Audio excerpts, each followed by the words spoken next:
இந்த பதிவில் நம்ம என்ன பார்க்க போகிறோம் அப்படின்னா, நம்ம எல்லாரும் பொதுவாக ஜென்ரலாகவே செய்கிற ஒரு மிஸ்டேக்கு, ஈர்ப்பு விதியில் எவ்வளோ தான் கற்றுக்கிட்டு இருந்தாலும் நம்ம இந்த மிஸ்டேக்கை அடம் பிடிச்சிக்கிட்டு செய்வோம். அந்த மாதிரி ஒரு விஷயம். அது என்ன அப்படின்னு பார்த்துட்டு அதை சரி செய்வது எப்படி அப்படின்னு பார்ப்போம். ஸோ இப்போ பேசிக்லி இதில் நம்ம என்ன மிஸ்டேக் பண்ணுறோன்னா, சரி இப்போ வந்து ஒருத்தர் ஒரு உதாரணத்துக்கு எடுத்துக்குவோம். ஒருத்தருக்கு வந்து மாதம் ஒரு 25,000 30,000 சம்பளம் வாங்குகிற ஒரு பர்சன் இருக்காருன்னு வச்சுக்கோமே. மாதம் 30,000 சம்பளம் வாங்குறாரு.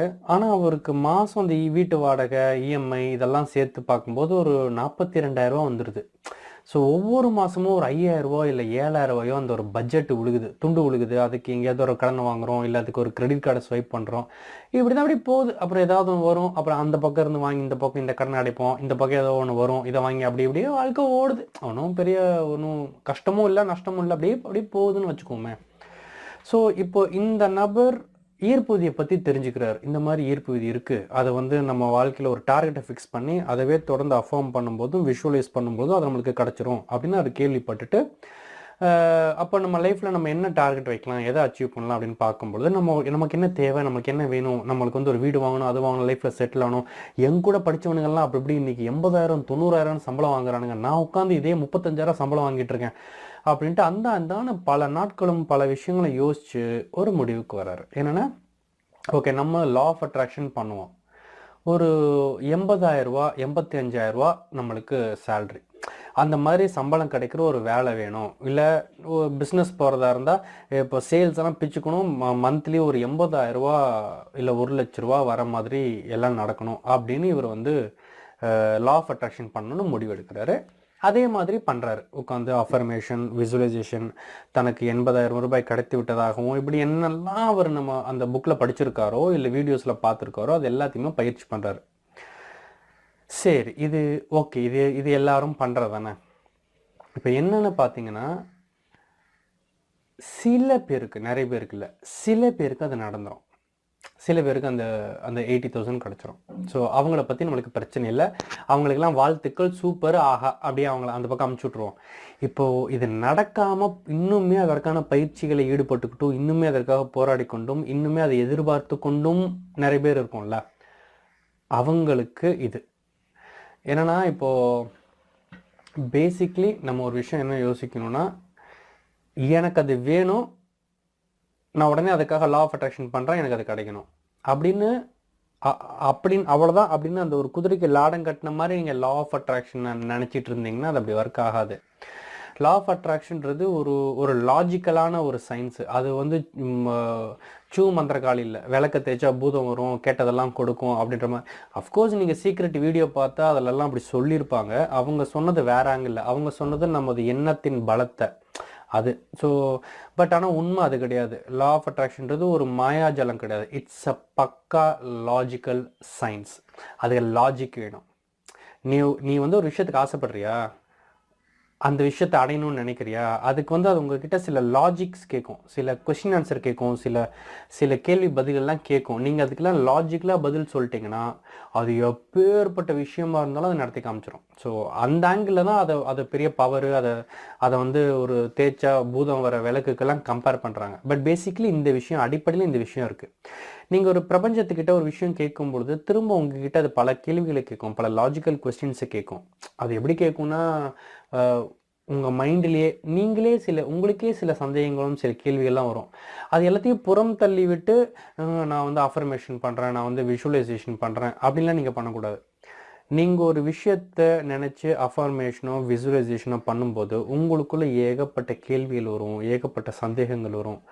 அது எல்லாத்துக்கும் நீங்கள் லாஜிக்கலாக ஆன்சர் சொல்லி கிளியர் பண்ணணும். அப்படி நீங்கள் பண்ணாமல் விட்டுட்டு அது எல்லாத்தையும் ஒரு வருது, டேய் என்னடா நீ 35,000 சம்பளம் வாங்கிட்டு இருக்க, திடீர்னு 85,000 85,000 எப்படி வரும் சொல்லு, இப்படி உங்களுக்கு ஒரு கேள்வி வருமா வராதா? நீங்கள் புக்கு படிக்கிறீங்க, லா ஆஃப் அட்ராக்ஷன், இல்லை வீடியோ பார்க்குறீங்க, அதில் சொல்லியிருக்கு என்ன வேணுமோ அதை நினச்சி அஃபார்ம் பண்ணி விஷுவலைஸ் பண்ணால் கிடச்சிரும்னு சொல்லியிருக்கு. ஓகே, நீங்களும் பண்ண ஆரம்பிச்சிட்டிங்க. ஆனால் நம்மளுக்கெல்லாம் தெரியும்ல, அதெல்லாம் நம்ம பண்ணியிருக்கோம்ல. நம்ம மைண்டு கேட்குமா கேட்காதா? டேய் நீ இந்த ஆஃபீஸில் ஒர்க் பண்ணுற, உனக்கு இந்த 35,000 40,000 சம்பளம், திடீர்னு 1,00,000 சம்பளம் கேட்குற, எங்கேருந்து கிடைக்கும், எப்படி கிடைக்கும்? இதோ இப்போ இருந்து நீ மேபி உனக்கு ப்ரொமோஷன் கிடைச்சா கூட நீ இந்த போஸ்ட்லேருந்து அந்த போஸ்ட்டுக்கு தான் போவ. ஸோ பேசிக்கலி இப்போ 35,000னா உனக்கு அடுத்து வந்து உனக்கு ஒரு 45 ரூபா இல்லை 50 ரூபாய் சம்பளம் கிடைக்கும். அவ்வளோதான் ஆப்ஷன் இருக்குது மேபி. நீ என்ன திடீர்னு 1,00,000 கேட்குற, எங்கேருந்து கிடைக்கும்? நீ என்ன வேறு ஏதாவது பிஸ்னஸ் பண்ணுறியா, இல்லை பேங்க்கில் ஏதாவது போட்டு வச்சிருக்கியா, என்னடா இப்படி ஒரு கேள்வி கேட்குமா கேட்காதா? ஐயோ இந்த மாதிரிலாம் கேள்வி கேட்டால் அப்போ நான் என்ன பண்ணுறது, அப்போ அவ்வளோதானே என் வாழ்க்கை கடைசி வரைக்கும் 35,000 சம்பளத்திலே ஓட்ட வேண்டியது தான் அப்படின்னா, இங்கே தான் இருக்குது உங்களுடைய அந்த திறமை. ஈர்ப்பு விதின்றது இதுதான் மெயினே. என்னன்னா இப்போ அது கேட்குதுல்ல, ஏய் என்னடா 35 ரூபா வாங்கிட்டு இருக்க, திடீர்னு உனக்கு எப்படி 50,000 சம்பளம் கிடைக்கும் அப்படின்னு கேட்டுச்சுல்ல, எங்கே அதுக்கு ஒரு பதில் சொல்லுங்கள் பார்ப்போம். இந்த வழிகளில் நான் முயற்சி பண்ணால் கிடைக்குது, இந்த பாரு இது இப்படியெல்லாம் பண்ண கிடைக்குமா கிடைக்காதா, சரி நான் இதை ட்ரை பண்ணுறேன், இது ஒர்க் அவுட் ஆச்சுன்னா கிடைக்குமா கிடைக்காதா, சரி இப்போ நான் 35,000 தான் சம்பளம் வாங்கிட்டு இருக்கேன், ஓகே, ஆனால் எனக்கு இந்த பிளான் இருக்குது, இந்த பிளானை பண்ணால் எனக்கு அந்த 80,000 கிடைக்குமா கிடைக்காது, நீயே சொல்லு. இப்படி நீங்கள் எதிர்கேள்வி கேட்கணும், இப்படி நீங்கள் ஐடியாஸை கொடுக்கணும் பிரபஞ்சத்துக்கு, இப்படி அதுக்கு நீங்கள் ஒரு ரூட் மேப் கொடுக்கணும், ஏதாவது ஒரு வழியை கொடுக்கணும், அப்போ தான் அது வேலையை காட்டும். கண்மூடித்தனமாக நான் 30,000 இருக்கேன், எனக்கு டக்குன்னு 1,00,000 வேணும், 1,00,000 வேணும், 1,00,000 1,00,000 நான் 1,00,000 சம்பாதிக்கிறேன், எனக்கு மாதம் 1,00,000 வருகிறது, எனக்கு 100 இல்லை, 1000 இல்லை, 1000 இல்லை, லட்சத்தில் 2 பேருக்கு அது நடக்கும். அது கூட அதுக்கு பல காரணங்கள் இருக்கும். அதை நான் சொன்னேன், பிரபஞ்சம் யாருக்குமே ஜூ மந்திரக்காளி ஐயோ பாவம் அப்படிலாம் கொடுக்காது. பிரபஞ்சம் ஒரு செயலை செய்தால் அதுக்கு லாஜிக் இருக்கும், ரீசன் இருக்கும். தமிழ் இது என்ன சொல்லுதுன்னா, காரணமின்றி காரியம் இல்லை அப்படிங்கிற தமிழ் தேற்றம் இது. ஒரு காரணம் இல்லாமல் ஒரு காரியம் நடந்துடாது, அதுக்கு என்னமோ காரணம் இருக்குது. ஏங்க அவனும் நான் சொல்கிற அதே அஃபர்மேஷன் மெசேஜ் தான் அவனும் பண்ணுறான், அவனுக்கு மட்டும் கிடச்சிச்சு எனக்கு மட்டும் ஏன் கிடைக்கல, அவனுக்கு ஏன் கிடைச்சதுன்னு அதுக்கு ஒரு காரணம் இருக்குது, உனக்கு ஏன் கிடைக்கலன்னு அதுக்கு ஒரு காரணம் இருக்குது. காரணமின்றி காரியம் இல்லை. அப்போது உங்களுடைய லா ஆஃப் அட்ராக்ஷன் வெற்றி எங்கே இருக்குன்னா, அது என்ன காரணம்னு கண்டுபிடிக்கிறது. இல்லை அவன் கேட்டான் கிடச்சிருச்சு அதுக்கு என்ன காரணம்னு கண்டுபிடிங்க, இல்லை நான் கேட்டால் எனக்கு கிடைக்கல அதுக்கு என்ன காரணம்னு கண்டுபிடிங்க. அந்த காரணத்தை நீங்கள் கண்டுபிடிக்கணும். அது ஒரு segment. Coming back to the point, உங்களுக்கு இந்த லாஜிக்கலான கொஸ்டின்ஸ்க்கெல்லாம் நீங்கள் ஆன்சர் கொடுக்கணும். எப்படி 1,00,000 எப்படி சம்பாதிப்ப அப்படின்னா, நீங்கள் அதுக்கு எப்படி சம்பாதிப்பீங்க, இல்லை அதெல்லாம் எனக்கு தெரியாது சொல்லிகிட்டே இருந்தால் வந்துடும் அப்படின்னு நீங்கள் நினச்சிட்டு இருந்தீங்கன்னா வராது. பட் அதை டவுன் சைஸ் பண்ணலாம். எப்படின்னா, இப்போது நான் 35,000 சம்பளம் வாங்குகிறேன், எனக்கு 1,00,000 சம்பளம் வேணும், அது எப்படிடா வரும்னு எனக்கு ஒரு கேள்வி வருது, எனக்கு தெரியல. 1,00,000 வர்றதுக்கான வழிகள் எனக்கு தெரிய வரும் அப்படின்றது தான் உங்கள் மேனிஃபெஸ்டேஷனாக இருக்கணும். உங்களுடைய லா ஆஃப் அட்ராக்ஷன் கோலை நீங்கள் மாற்றிக்கணும் முதல்ல. அதாவது என்னென்னா, 1,00,000 சம்பாதிக்கணுன்றது உங்கள் ஆசை. இப்போ அது இல்லை உங்கள் லா ஆஃப் அட்ராக்ஷன். உங்கள் லா ஆஃப் அட்ராக்ஷன் இப்போ எது தெரியுமா, நான் 1,00,000 சம்பாதிக்கணும், அந்த 1,00,000 சம்பாதிக்கிறதுக்கு எப்படின்னு இந்த பிரபஞ்சம் கேட்குது, எனக்கு தெரியல, அந்த வழி என்னன்னு எனக்கு தெரியணும். எனக்கு எப்படியும் அந்த வழி தெரியும். இன்னும் ஒரு வாரத்தில், இன்னும் 10 நாளில் எனக்கு ஒரு ஐடியா வரும், இன்னும் 10 நாளில் எனக்கு யார் ஏதோ சொல்லுவாங்க, நான் எங்கேயோ என் கண்ணில் ஏதாவது படும், ஏதாவது நடக்கும், எனக்கு எப்படி மந்த்லி 1 lakh வர வைக்கிறது எப்படின்னு எனக்கு தெரிய வரும்.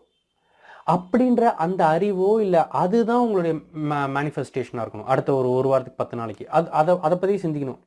மாதம் 1,00,000 சம்பாதிக்கிறதுக்கு ஏதாவது ஒரு வழிவகை, ஏதாவது ஒரு ஐடியா, ஏதாவது ஒரு காரணம், ஏதாவது ஒன்று வரும் பாருங்க. எனக்கு ஒன்று சிக்கும், எனக்கு ஏதாவது ஒன்று வரும். இப்படி நீங்கள் இப்படி ஓப்பன் பண்ணோம், ட்ராக் மாறுது தெரியுது உங்களுக்கு. நீங்கள் ஒன்று இப்போது எனக்கு 1,00,000 கிடைத்து விட்டது, நான் 1,00,000 ஆனந்தமாக அனுபவிக்கிறேன், என்னுடைய பேங்க் அக்கௌண்ட்டில் 1,00,000 இல்லை, நீங்கள் அதெல்லாம் சொல்லலாம். ஏன்னா நீங்கள் அதெல்லாம் சொன்னீங்கன்னா உடனே உங்கள் பின் மண்டை கேட்கும், ஓ எப்படி 1,00,000 கிடைக்கும் உனக்கு, என்ன பெருசாக பண்ணுற, இந்த ஆஃபீஸில் பார்க்குற வேலைக்கு உனக்கு 40,000 தான் சம்பளம், நீ விழுந்து உழைச்சிக்க இவ்வளோதான், இன்னும் நீ வந்து காக்காலெலாம் பிடிச்சி உங்கள் லீடெல்லாம் கெஞ்சி கூத்தாருன்னா மேபி உனக்கு ப்ரொமோஷன் கிடைச்சதுன்னா உனக்கு ஒரு 55,000 கிடைக்கும், அவ்வளோதான். அதுக்குமே 1,00,000 எப்படி கிடைக்கும், சான்ஸே இல்லை. என்ன அப்படி தான் திரும்ப சொல்லும். நீங்கள் அதை அந்த கேள்விக்கையோ இல்லை அந்த ஒரு நொன்னு வருது இல்லை, அதெல்லாத்தையும் புறம் தள்ளி விட்டு எனக்கு 1,00,000 கிடைக்குது, எனக்கு 1,00,000 கிடைக்குது, யூ வேஸ்டிங் அ டைம். நீங்கள் அப்படி தான் பார்க்குறீங்க நிறைய பேர். எல்லாரும் லா ஆஃப் அட்ராக்ஷன் பண்ணி எல்லாரும் கிடுகிடுக்கு மேலே போக வேண்டியதானே, ஏன் போகல? ஏன்னா அவங்கள இந்த மிஸ்டேக் பண்ணுறாங்க.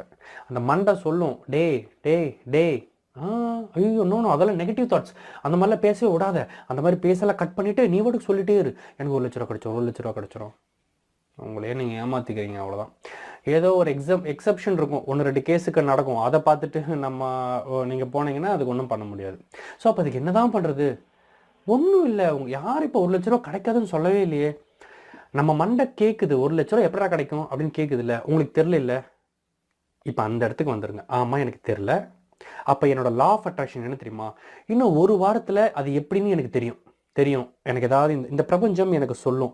யார் மூலமாகவோ, ஏதாவது ஒரு விளம்பரம் மூலம், ஏதாவது ஒரு ஆங்கிளில் எப்படியோ இந்த பிரபஞ்சம் எனக்கு ஒரு ஐடியா சொல்லும், எனக்கு ஒரு வழியை காமிக்கும், எனக்கு ஒரு ஒரு ஒரு பாதையை காமிக்கும். 1 லட்ச ரூபாய்க்கு என்ன பண்ணால் 1 லட்ச ரூபா கிடைக்கும், அதுக்கு நான் என்ன பண்ணணும், இப்போதைக்கு என் லைஃப் சிச்சுவேஷனில் என்னால் என்ன முடியுமோ அதுக்கு இது ஏதாவது ஒன்று சொல்லும் அப்படின்னு அந்த விஷயத்தை நீங்கள் மேனிஃபெஸ்ட் பண்ணணும். அது அந்த மாதிரி பண்ணினீங்கன்னா இது பிரபஞ்சத்துக்கு ஈஸி. இப்போ நான் சொல்லும் பொழுது, இப்போ நான் சொல்கிற எனக்கு 1 லட்ச ரூபாய் கிடைக்கிறது அப்படின்றத கேட்கும்போது உங்களுக்கு அப்படி இருக்கா? இதே நான் இப்படி எனக்கு 1 லட்ச ரூபா வேணும், ஆனால் எனக்கு எப்படின்னு தெரில, ஸோ அந்த 1 லட்ச ரூபாய் சம்பாதிக்கிறது எப்படின்ற அந்த ஒரு ஐடியாவோ ஒரு ப்ளூ பிரிண்ட்டோ ஏதாவது இந்த பிரபஞ்சம் எனக்கு காட்டி உதவி செய்யும். இது நான் சொல்லும்போது உங்களுக்கே மனசுக்கு ஓகே அப்படி இருக்கா இல்லையா? ஏன்னா நம்ம ஒன்றும் பெருசாக கேட்கல. இந்த மாதம் 1 லட்ச ரூபா சம்பாதிக்கணும்னு என்னுடைய ஆசை, ஆனால் எனக்கு எப்படின்னு தெரியல. இந்த பிரபஞ்சம் அது எப்படின்னு எனக்கு ஏதாவது ஐடியாவோ, யார் மூலமோ, திடீர்னு ஒரு ஃப்ரெண்டு வருவான், மச்சான் பிஸ்னஸ் ஒன்று ஆரம்பிக்கிறேன்டா, கூட ஏதாவது பார்த்துக்க ஆள் இல்லை, நீ கொஞ்சம் பார்த்துக்கிறியா, பணம் நான் போடுறேன், நீ கூட இருந்து வேலையில் பார்த்துக்கணும், 50-50 ஷேர் எடுத்துக்கலாம் அப்படிம்பா. எப்படி என்ன வேணாலும் நடக்கலாம். சரி, அதுதான் யூனிவர்ஸினுடைய பலம், இந்த பிரபஞ்சத்தின் பலம். அதுதான் அது செஞ்சு காட்டணும்னு முடிவு பண்ணிடுச்சுன்னா எப்படி வேணால் செய்யும். ஆனால் அது செய்யறதுக்கு முன்னாடி அது ஒரு லாஜிக் கேட்கும், அது ஒரு காரணம் கேட்கும். அந்த காரணம் இருந்தால் அந்த காரியத்தை அது செய்து காமிக்கும். ஸோ இப்போ நம்மக்கிட்ட இருக்கிற குறைபாடு என்னென்னா 1 லட்ச ரூபா சம்பாதிக்கணும், எப்படின்னு தெரில. அப்புறம் எப்படின்னு தெரிலன்னு சொல்லிட்டு நீங்கள் சும்மா எனக்கு 1 லட்ச ரூபா கிடைக்கும்னா கிடைக்காது. ஸோ 1 லட்ச ரூபா எனக்கு வேணும், எப்படின்னு தெரில. அப்போ அதை கேளுங்க. பாரு, எனக்கு எப்படின்னு தெரில, அதை எனக்கு தெரியவை, அதை கூட எனக்கு அதை மேனிஃபெஸ்ட் பண்ண. சரி, மேனிஃபெஸ்டேஷன்றது வெறும் காசு, பணம், வீடு, காரு, பங்களா, காதலி, காதலன் இல்லை, அது இல்லை. ஐ ஹாவ் அ டவுட், எனக்கு ஒரு டவுட்டு, அதை கிளியர் பண்ணு, அதையும் நீங்கள் மேனிஃபெஸ்ட் பண்ணலாம். சரி, எதை வேணாலும் நீங்கள் மேனிஃபெஸ்ட் பண்ணலாம். புரிஞ்சுதா? ஸோ ஃபஸ்ட்டு நீங்கள் இப்படி இறங்கி வாங்க. நீங்கள் ஒரு கோலை ஃபிக்ஸ் பண்ணிட்டு அங்கேயே அப்படியே பள்ளி மாதிரி ஒட்டிக்காமல், ஓகே முயற்சி பண்ண நடக்கல, ஏதோ கோளாறு, அது என்ன, ஓகே இதெல்லாம் கேட்குதா, சரி அப்போ இறங்கி வா, பிரபஞ்சத்திட்ட கேளுங்க. பிரபஞ்சமே எனக்கு 1 லட்ச ரூபா வேணும், எனக்கு எப்படின்னு தெரில, என் ரேஞ்சுக்கு என்ன பண்ணணும்னு தெரியல, இல்லை என்னுடைய சர்க்கிளுக்கோ எனக்கு தெரிஞ்சவங்க எனக்கு ஒன்றும் புரியல, ஆனால் எனக்கு வேணும் 1 லட்ச ரூபா. ஸோ அது எப்படின்னு சொல்லலாம், என்ன பண்ணலாம், ஏது பண்ணலாம், எனக்கு ஒரு ஐடியா கொடு, இப்படி இந்த மாதிரி பேசுங்க. இந்த மாதிரி அதை மேனிஃபெஸ்ட் பண்ணுங்கள், அதை பற்றி திங்க் பண்ணுங்கள். எனக்கு ஒரு நல்ல ஐடியா கிடச்சிடுது, எனக்கு ஒரு சூப்பரான ஐடியா கிடைக்குது, பிரபஞ்சம் எனக்கு ஒரு வழி காட்டுது, இப்படி இந்த மாதிரி மறைமுகமாக போய் உங்களுடைய அப்பயும் கடைசியில் நம்ம கோல் மாதத்துக்கு 1 லட்ச ரூபா, அதை யாரும் மாற்ற சொல்லலை. ஆனால் அதவே அடம் பிடிக்காமல் ட்ரை பண்ணுறோம், கிடைக்கல, இல்லை மண்டையே சொல்லுது, நம்ம மூளையே சொல்லுது, எப்படிடா என்னடா சும்மா ஆசைப்பட்டு எப்படி கிடைக்கும் அப்படின்னு அதே சொல்லுது இல்லை. அப்போது அதை விட்டுட்டுங்க, அந்த 1 லட்ச ரூபாய் விட்டுட்டு இதுக்கு வாங்க, 1 லட்ச ரூபா வேணும், எப்படி, அதை கேள், அது இந்த பிரபஞ்சம் தரும், அதுதான் சூப்பராக இருக்கும், உங்களுக்கு அது ஆப்ஷன்ஸ் காட்டும். ஸோ இப்போது யோசிங்க, நான் இந்த எக்ஸாம்பிள் சொன்னேன். சரி, ஒருத்தனுக்கு 35,000 ரூபாயிலேருந்து 1 லட்ச ரூபா வேணுன்ற, பட் உங்களுக்கு ஒவ்வொருத்தருக்கும் ஒன்று இருக்கும்ல. சரி, நீங்கள் உங்களுடைய லட்சியங்கள் வேறையாக இருக்கும், உங்களுடைய கனவுகள் வேறையாக இருக்கும். அந்த கனவுகளை நீங்கள் அஃபர்மேஷனோ விசுவலைசேஷனோ பண்ணும் பொழுது பின்மண்டையில் ஒருத்தனும் வாயை திறக்கக்கூடாது. அது எப்படி நடக்கும், அதெல்லாம் நடக்காது, எப்படி சான்ஸே இல்லை, இந்த மாதிரிலாம் யாராவது பேசினாங்கன்னா அப்போது நீங்கள் அதை கண்டுக்காமலாம் இல்லாமல், ஓகே என்ன பிரச்சனை, அதுக்கிட்ட பேசுங்க, என்ன பிரச்சனை, ஏன் என்னால் முடியாது, அது சொல்லும், இதனாலலாம் உன்னால் முடியாதுன்னு சொல்லும். அப்போ அதை எல்லாத்தையும் சரி பண்ணுறேன்னு அதை இறங்குங்க. அதுக்கு இந்த பிரபஞ்சத்தோட உதவியை கேளுங்க, அதுக்கு இந்த யூனிவர்ஸோட மேஜிக் பவர் யூஸ் பண்ணுங்க. ஸோ அந்த மாதிரி ஸ்டெப் பை ஸ்டெப்பாக போகும்பொழுது நீங்கள் நம்ப முடியாத அளவுக்கு அசுர வளர்ச்சியில் திங்ஸ் நடக்கும். ஸோ அதை முயற்சி செய்து பாருங்கள். இன்னுமே இந்த மாதிரி சின்ன மிஸ்டேக்ஸ் தான், அதுதான் மிகப்பெரிய விஷயங்கள் மேனிஃபெஸ்ட் ஆகாமல் இருக்கிறதுக்கு பிளாக். அது மாதிரி என்னெல்லாம் சின்னதாக அப்படி நம்ம தொடர்ந்து பார்த்துட்டு வருவோம். ஸோ மீண்டும் அடுத்த பதிவில் சந்திப்போம். அதுவரை வணக்கம் கூறி விடைபெறுவது